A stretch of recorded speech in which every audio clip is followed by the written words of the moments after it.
We've got the Los Angeles Chargers, who their star quarterback, who not only their coach, but all their fans love, recently engaged Justin Herbert, which I did see. I don't really care about any of that, but I did see apparently the female's name, or the girl's, it's a Beer. Her last name's Beer or something like that. So I Yes. would never, I think it's Madison Beer. never support a guy taking the female's last name, but to have beer on your jersey would be pretty cool. Yeah, Number which is pretty 10 cool. beer, like that'd be pretty sick. I did see that just before we got on. So It'd that be would even be better. It'd be even better if you switched to 12. 12 beers. 12 beers. 12 Yeah, beer. 12 Yeah, pack. okay. Just keep bumping that number up. But Yeah. in more serious news, 12, Los 16. Angeles Chargers 11-6 last year, playoff team. Unfortunately, their typical playoff ways, which meant first round exit. Yep. In a matchup, I thought they had a decent chance of getting it done. But hey, it is Yeah. the Chargers. Let's talk about losses and additions. A decent amount for a team that actually, was pretty darn good. Lost their both coordinators in Greg Roman and Jesse Minter. Minter went on to take a job. He's the new head coach of the Ravens. Greg Roman on staff for the New York Giants. The Pirate himself, Najee Harris, is gone to free agency. Also, Keenan Allen, for now, as we're taping this, he could always come back again. But second leading receiver last year, he is no longer on the team. Mekhi Becton, who was kind of, he worked out in Philly, did not work out in LA. Bozeman, who I don't know how he's still in the league. Adafe Owe, their second leading sack guy, is gone. And I believe on the Washington Commandos. And Yep. Benjamin St. Just. You bring over Mike McDaniel, no longer head coach, but still a good offensive mind from Miami. Keaton Mitchell is someone that the fantasy spreadsheet nerds are really hyped and hot and bothered about. Alec Engel, one of the few but solid fullbacks in the league. Drafted Jake Slaughter, my guy out of University of Florida, 4-year guy, very, very impressive offensive lineman. Brings them some versatility, projected to start at guard. Tyler Biotish comes over to play center. Couple tight ends, Charlie Kohler, really good blocking tight end. David Njoku, still a guy who thinks has some things in the tank. And then first round pick, Akeem Messidor and Tier Tart coming over. Some changes, not a ton, not as much as the Raiders there. But what are your takeaways for this roster heading into the 2026 NFL season? Yeah, I mean, there was more turnover than I would have expected from a playoff team with the Chargers, but at the same time, they had some glaring holes last year, and they somewhat patched them. I would say. I think part of the patch job is just getting your starting left and right tackles back that are Right. all pro potential guys. Yep. When you lose guys like Rashawn Slater and Joe Alt that are just cornerstones, first round picks of the offense, you're going to have to make some changes there, and things aren't going to necessarily go as smoothly. But the interior of their offensive line still left something to be desired as well last year. And when you bring Right. in Biotish and Slaughter there, hopefully that gives Justin Herbert some extra time to do what he can do, the Herculean guy that he is, or whatever Harbaugh likes to throw out. But yeah, I think bringing in Mike McDaniel as your OC will be interesting to see how his line of thinking lines up with the way that Harbaugh's line of thinking typically goes. Yeah. And see how that all meshes. Defensively, they were one of the better defenses in the year, or last year they were one of the better defenses. Top 5 unit. Yeah. I do still have some questions along that defensive line. I mean, you draft Mesidor in the first round. He's going to have to step up in a big way when you lose Owe there. So, yeah, I mean, they've made some changes, a lot of depth-related stuff, and then they could bring in some key pieces where they needed some help last year too. Yeah, and yeah, exactly. Like they made some changes, but it's places where it's You can see not the vision anything there. crazy. The interior offensive line, you needed some changes there, so hopefully that takes a step forward. Yeah, on paper, this offensive line has an ability to be a top 5 unit. They just have to stay healthy, which when you're talking about the Chargers is the name of the game, man. These West Coast teams between the 49ers and Chargers, they just can't stay healthy for the Right. life of them. But Joe Alt and Rashawn Slater medically cleared today to begin training camp, so a Yep. good first step in the right direction there. We'll see how long that lasts. Right. But yeah, they are really kind of outside that interior offensive line and kind of bringing in Messidor and a couple of those tight ends. They are kind of running it back, which for an 11-6 team, I don't think you had to make too much changes. I think, Right. especially when both your tackles go down, pretty impressive for them to actually still make it to the playoffs in this division. Yep. Yeah, outside of staying healthy, the wide receiver consistency, McConkey, who's dealing with some injury stuff, Quentin Quentin Johnston. Johnston and his drops and things like Yeah. We'll that. see if Trey Harris takes a step forward in year Right, two. right. Or if they just bring back Keenan Allen. So Right. we'll see who can be consistent there.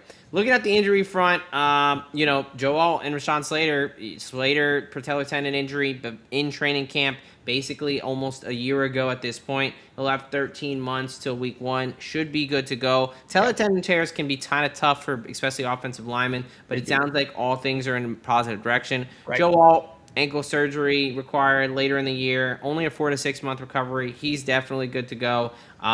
So both these guys should be up and running. Outside of that, knock on wood, Chargers fans, right now, pretty healthy. In the fantasy streets, Omarion Hampton is right around RB9. He's Yeah. getting a lot of hype in this offseason. Where are you at on that? I think the potential is there to have a top 10 fantasy season from Omarion Hampton. I have to see it before I'm personally drafting him as a top 10 running back. I think it's one of those where everything broke wrong for him last year with between his health and his offensive line's health Right. and overall the way that interior offensive line played as a whole. At the end of the day, Kimani Vidal was the leading rusher for the Los Angeles Chargers last year. Omarion Hampton is head and shoulders a better back than Kimani Vidal. So Right. he has the potential to be there. I think this is probably a good spot for him to go, is right, or kind of same thing with Genty, right around that 10 running back position, just based on potential. Personally, I got to see it first. Yeah, I'm right there with you. I don't love the potential over the production. Right. Not a first round draft pick for me. Yep. I will be staying away from him if he's going that high. Absolutely. I think the offensive line again has room to be improved. But McDaniel kind of likes to have a slew of backs. He brought in Keaton Mitchell. You True. still have Vidal there. I do think those guys will get some work. Yeah. And Hampton, whether he struggles to stay on the field due to injury or, I didn't see it. Like I don't like you said. I don't think this guy is a for sure thing. Yeah, and you make a great point with McDaniels liking a stable of backs rather than, hey, just take the load and roll with it. Yeah. Yeah, it'll be interesting to see what his carry load looks This like. offense is the interesting is the word, I think. With McDaniel, Harbaugh, you already talked about what the personnel is going to look like. Yeah. Obviously, Justin On Herbert. paper, it looks pretty good outside of, who's going to step up in the wide receiver room. Right. But it looks really It good. looks like it could be a good unit. If Yeah. it works, they could be a legit contender. Top 10 unit for sure. It's going to be interesting. Aronde Gadsden, also a guy, tight end 17. Yeah. He was their leading tight end and has a chance to be, the receiving threat for this room. He's a guy who can stretch the field, kind of a big play guy, can get some touchdowns for him. What do you think? I think tight end 17, I kind of like him at that price. I definitely do. Yeah, I mean, it's the one thing that I think is sliding him a little bit is bringing in David Njoku, who's been Correct. a top 10 tight end over the past few years in Cleveland. Right. I think they play a fairly similar style of tight end. They're both not necessarily blocking tight ends, but I think Aronde Gadsden at this stage in their careers is a little bit more explosive, can still line up at the end of the line and be a blocking type of a guy. So I think that he will be out there. 17 is a little bit low for me as well. Yeah, I mean, 49 catches, 664 yards, and 3 touchdowns in his rookie year last season after kind of taking some time to get going and getting in the lineup there. I don't mind that at all, especially in a wide receiver room that isn't super impressive to me. Similar to So, the Raiders. to tell me you're going to roll out Njoku and whether it's Njoku or Kohler and Gatson, and the two tight end sets a decent amount if you want to run the ball and some play action, especially around the goal line. I kind of like that for this team there. Yep. Okay, we're going to move over to the stats and betting side here. 12th in yardage on offense, only 20th in points scored. Had trouble converting in the red zone, 21.6 points per game. They were 18th in passing offense in terms of yards, only 212 yards per game, or 212. And then 121.6 yards per game on the ground, 12th in rushing. Herbert did a good amount for that there. This defense, very stout unit behind Jesse Minter. You do change defensive coordinators, but this was a top 5 unit in terms of yardage allowed, allowing just 285 yards a game. 9th in scoring, allowed about 20 points a game, and 5th in pass defense, under 180 yards, and 8th in rush defense, under 106 yards per game. Big improvement in the rush defense category there. Will be interesting to see how this unit does without being led by Jesse Minter. +2 in the turnover differential. 11-6 on the year. We're one of the wild card teams. The win total this year is 9.5 wins. Heavy juice to the over, -140. Under, +115. They are -168 to make the playoffs, +140 to miss, +190 to win the division at AFC West there. +830 to win the conference, and 17-1 to win the Super Bowl. Getting a good amount of respect from the books here. Yep. Where are you at with this team? Yeah, I mean, I think this is going to be a fairly similar Chargers team that we've seen the last couple of years. When it comes to the way that Harbaugh likes to play, they're going to be competitive outside of, Justin Herbert going down for an extended period of time. I think as a whole, it seems like, just to bring back the coordinator changes, it seems like there's a lot of high-end coordinators changing positions all over the league. Yeah. This offseason. A lot of coordinators finding new spots. But Mike McDaniels, he's an offensive whiz. I mean, historically. So, I think overall that offense, I will be able to convert a little bit more, score a little bit better, and be a better offense as a whole. I think the defense probably takes a slight step back, losing a couple of the guys that they lost, and not necessarily fully replacing them, or at least the production hasn't been seen yet. So overall, I am going to take, even with the juice, I will take the Chargers over 9.5, and I found it at -135 on DraftKings 45 minutes ago or so. There you go. But yeah, I do think that the Chargers are a 10-11 win team once again. Yeah, this was a very, very interesting. Outside of really the Raiders for me, this was a tough division to figure out because you got 3 legit teams there with the Chargers, Denver Broncos, and Chiefs. For me, I do think that this is going to be a solid team. I could see them being a 9-11 win team, right? So I didn't want to lay the juice with the over because I could see 9, 10, 11 just as easily. Sure. Make playoffs. I'm not going to lay -168 to make the playoffs. Right. +140 only to miss the playoffs. I didn't love that either. So the way I played it was the Chargers to finish in 3rd in the division at +245 over on DraftKings.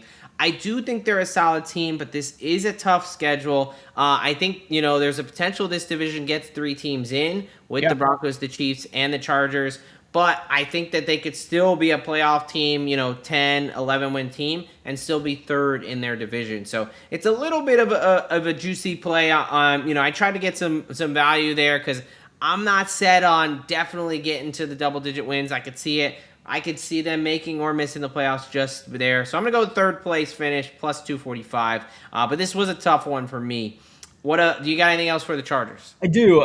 I'm going to go ahead and jump on the train here a little bit, and I do think that Omarion Hampton is going to be a stud this year. I mean, if we think about McDaniels or Harbaugh, both of them love to run the hell out of the ball over and over and over again, even if, Vidal or somebody else takes some of those snaps. I think Omarion Hampton's going to be their bell cow. So I found over 949.5 rushing yards at -110 over DraftKings.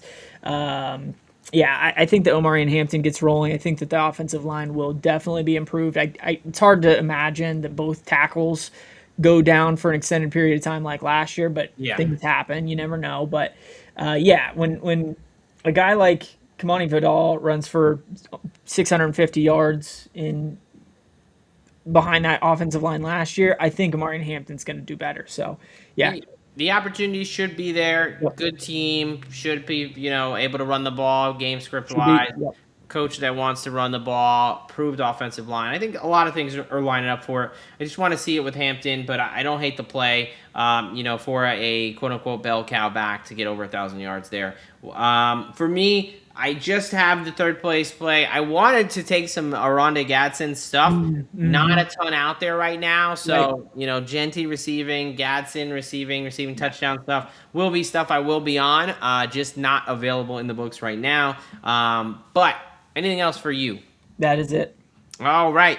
These LA Chargers. Derek, we're both probably have a similar read. Derek's going to go ahead and take the over 9.5 minus 135 on the win total. He's going to be backing Omarion Hampton over his rushing yard total this season. I do think the Chargers are going to be a solid team. Good chance to be a playoff team again. But I'm going to take them to finish third in the division at plus 245. I think they could come in at 9-10 wins. That may be just behind the Broncos and the Chiefs. So Chargers expected to be a good team and in the playoffs again. But what will they do when they get there? We're going to have to find out. Hopefully they break that curse. And maybe they can stay healthy this year and they'll have a real shot.